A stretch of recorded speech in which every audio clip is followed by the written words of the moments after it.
Hey, Shalom, brothers and sisters, and Yahweh Shah HaMashiach. This gonna be a quick video, you know. I had a vision not too long ago, maybe about 3 weeks ago, and I asked for validation before I release it. It may be about 3 days after I had that initial vision or dream, you know. I had a dream following it about 3 days later of telling people of this dream. And since then, I haven't had any other validations. So being that I had that dream following about 3 days after I had the initial dream, you know, I had the dream following showing that I was at a podium telling people. I guess that might have been the validation. So I'm going to go ahead and release what I saw, you know, and it was concerning a collapse, man, and how instantaneously, like instant, will the RFID chip be implemented and everything will change immediately. In my dream, and I already prayed over this, you know what I'm saying? So hopefully it'll be edifying for the body, man. But in my dream, I was like in a complex, okay? It was evening time. It was evening. And I was like in a complex, maybe like a school of some sort. But I was inside of some type of complex or campus of some sort. I'm not sure exactly where I was at, but everything was normal and everything was fine. And then a woman had got on an intercom, and it was a Negro woman, you know, a so-called Israelite woman, but she was wicked though. So, but it was a so-called black woman. You know what I'm saying? She got on a microphone and got on an intercom, and basically was given a rundown of basically what was going on, and it was so immediate, brothers. She basically began saying things along the lines of basically you have to enroll to get this RFID chip, and how basically if you don't have this chip, you'll be persecuted and prosecuted. And it was like immediate. And while I was sitting down listening to the intercom, and it's like I could hear the voice as if it was over an intercom, but I can see the woman as she was speaking on the microphone as well. It was a little awkward, but basically she was implementing this RFID chip technology and was giving it the rundown. So I was probably in this room within this complex, a large room like the size of a cafeteria. It's kind of what it reminded me of, like a high school cafeteria. And it was hundreds of people in there with me, and everyone was kind of just chilling, talking amongst each other, laughing, joking, you know, calm, chilling. And I was like the only one, like, yo, I gotta get the fuck out of here, man. Part of my language, but I was like, I gotta get out of here.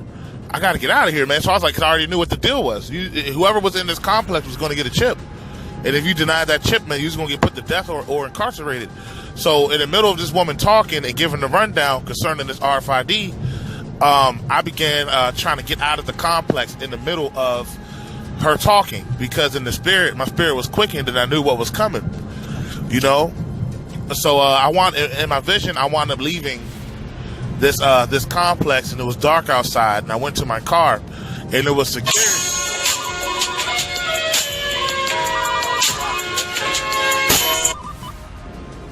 Yo, what's up, Tim?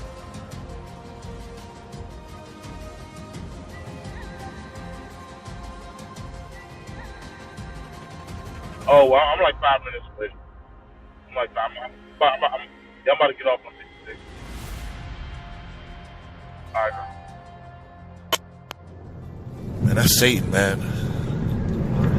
His job all calling me. I'm supposed to be at work at 4, man. It's 4:02, man. Like, come on, dog. Like, give me a break, man. 4 in the morning. But that's Satan, man. But you know, we're gonna keep it coming with the drumming, man. I should have put my phone on airplane mode. I usually do that when I record to limit Hashaitan's ability to butcher my video through different avenues. But it's okay. But in my vision, I had where I leave off at. I left the complex. I snuck out of the complex and went in my car. You know what I'm saying? And it was security, like armed security, like how can I explain it? It was like a security patrol that was patrolling the campus to make sure people weren't leaving. And in my vision, I had on my work uniform, and my work uniform was all blue. blue polo, blue pants, cargo pants. I was in my work uniform, and this the security guard was a Hamite, and he had parked this car in front of mine, blocked me, so I couldn't get out the parking spot. And he walked up to my window and was asking me where was I going. And on the fly, I had lied to him and told him that I was a plumber and that I needed some materials to finish the job at the complex that we were at, and that I had to leave the facility to get these materials to fix a job contract that I had there. I had lied to him because I was in my work clothes. It looked like, the first thing I could think of in my dream. And he wound up letting me go. And like I said, it was night. And I went ahead and pulled out of the complex. And that's most vividly what I can fully remember, man. But it was a little bit more to it, but I don't know if it's relevant. I don't know if it's really relevant. There's a little bit more to it, but I don't know if it's relevant. But I'm just going to go ahead and hold back on a little extra details that I have about it because I don't think it's relevant. But yeah, and basically the gist of this, man, that I got all in the spirit is that when this economy crashes or whatever's going to happen, man, they have this RFID chip lined up. It's not going to be according to what I've seen, it's not going to be like economy crash and then, everything kind of lingers and then they eventually offer the RFID chip. No, in my vision, the RFID came immediately, man. It was immediate, and it was immediate repercussions for not taking it. And it was immediate implantations, immediate implants, man, immediate. It was quick, as soon as things went left, and I don't know what it meant with the Negro woman introducing it. I don't know. That was a little awkward. That was a little weird, man. You know what I'm saying? I don't know. I can give my guesses. Maybe we might have we have Kamala Harris, Michelle Obama. Maybe we might have a woman in office, in a high-ranking position in office, maybe even as the president, which unfortunately, in my opinion, man, is an abomination. You know what I'm saying? And maybe in that period is when this is going to be implemented. I don't know. You know what I'm saying? But this is what I saw. You know what I mean? This is how I received it. But that RFID chip, man, when it's time to implement it, man, they're gonna roll with it, dog. I had another. Now I'm gonna speak since we're talking about the RFID. I had another vision that I haven't talked about, and I had this one years ago, man. And I keep it all in my heart, man. I keep it all in my mind and in my heart that I might not forget them. You know what I mean? Because a lot of them are like movies that I'm in. You know what I mean? That's how the visions come across. So it's hard. It's hard to forget them, man. I remember all of these things, but I had a vision maybe, man, it had to have been about 9-10 years ago, dog. Yeah, about 9-10 years ago. And in this vision, I had entered a complex, and in my mind, looking back at it, it was a FEMA camp.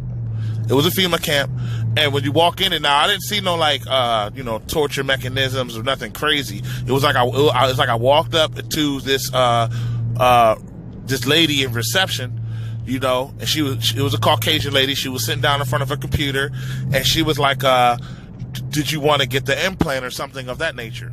You know what I mean? Or did you ask me if I wanted to sign some documents, basically coinciding with the state? And I told her I wasn't interested in it. And she gave me directions to walk down the hall, and you could either take a left or a right.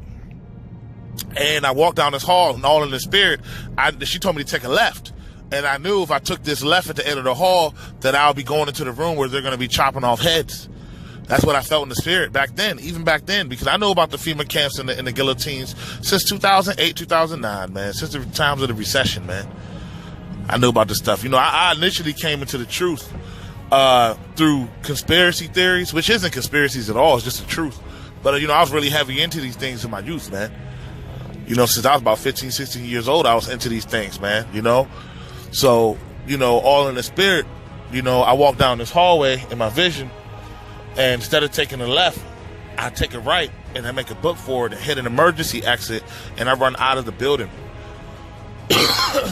Salakia. Because of my vision, you know, I just knew if I went the way she told me to, I was going to be put to death, man. You know what I'm saying? And it was like I can't explain how the building looked. It didn't look nothing crazy. It just looked like it was a big building. I knew it was a FEMA camp though, but the portion that I was in, it was just like an office, you know, and then there's like a big, huge hallways, you know what I mean? Just plain white walls, you know, and, you know, it's like a complex, man, you know? But when I ran outside of the building, you know, I remember seeing police on horseback, and they was patrolling the streets. I remember seeing cameras on every corner, and for some odd reason, they would know if you didn't have this implant or not. And if you didn't have this implant, you would get pressed out and turned into a FEMA camp or killed. You know, you'll get put in this camp or this concentration camp, or you'll be killed on the spot. So in the spirit, you know, I get outside and I'm like, oh shoot, where am I go, man? You know, they had all these police on horse, man. They was on horseback, dog, out here with the rifles on their backs and everything. And they was riding their horses on the streets, man, in the city. This was in the city, you know, in my vision. And I remember looking at sewer holes, like, should I just jump in the sewer and live down in the sewer? Like, what should I do? And I remember seeing a car that was unlocked. And keep in mind, like I said, it was cameras on every corner, and of course there was police and vehicles, but it was and Humvees and the MRAPs, but they were also on horseback. You know what I mean? That's something I vividly remember seeing. And they were, you know, staging around looking for people who didn't have the mark or have that chip in them. And for some odd reason, they just knew it. They knew when you didn't have it. And I remember looking at a parked car that was on the side of the road. And upon looking at this car, I went ahead and got inside of it. And I don't necessarily know what this means, you know, in my vision, but this is what happened. I got inside the car to hide from the horseback police and from the, you know, basically the military and from, you know, everything, just hiding. And this car was full of balled up newspapers and trash, man. And I remember reclining the driver's seat all the way back, locking the doors, and I wound up covering myself in these newspapers. Like, it was like so much newspapers, and just, it was trash, but it wasn't like compost trash. It was all dry paper and, mostly like balled up newspapers. Like, the car was filled with newspapers. And I remember putting my seat back and covering myself with these newspapers so I wouldn't be seen. You know what I'm saying? Yeah, man. But that was the end of that vision, man. So I just feel like it's in the season that, you know, I should release it, that when this RFID technology comes out, man, it's already out. It's already out. People are willingly taking it. But whenever this current Federal Reserve note crashes, they're going to roll in that RFID chip immediately. It's going to be immediate. It's going to be immediate, yo. It's coming. And I just felt like, you know, all in the spirit, it was time to go ahead and release this message, you know. You know, I'm on my way. I'm actually about to go into this workplace. You saw the dispatcher called me, being pressed, you know. Oh, man. Getting tired. I think I kind of figured that out from my last video. Big Ock was ventilating on that one, man. But yeah, yo, everything that we know is going to change as we know it, man. It's going to change. We're going through a lot of changes here. You know, I was going to shake things up. Indeed, he is. But yeah, man, that's pretty much it. You know, and I did this, I think about 5 or 6 brothers had checked out the video I did. I did the Testament of Simeon. But after listening to it, you know, I was a little excited in the spirit and got a little tongue-tied concerning the character that I was speaking of between Reuben, Simeon, and Joseph. So I wound up taking it down, and I'm going to redo it because it needs to be accurate. You know, it can't be no confusion involved. It has to be accurate. So I'm going to redo it in accuracy and calm down and relax and, you know, I'm going to keep pumping and do that video over again, you know. But I'm going ahead walking into this workplace, man, and I just thought I'd share that vision. Those 2 visions. One was recent. The first one was about 3 weeks ago, and the last one I just gave y'all was about 10 years ago, 9 to 10 years ago. But we go ahead and get this truck, head out into Babylon, man, head out to D.C., and run this daggone route. Get back on this plantation, man. But shalom to the brothers and sisters. Yahweh Ba'Hashem, Yahweh Shah Mashiach. And until next time, man, shalom.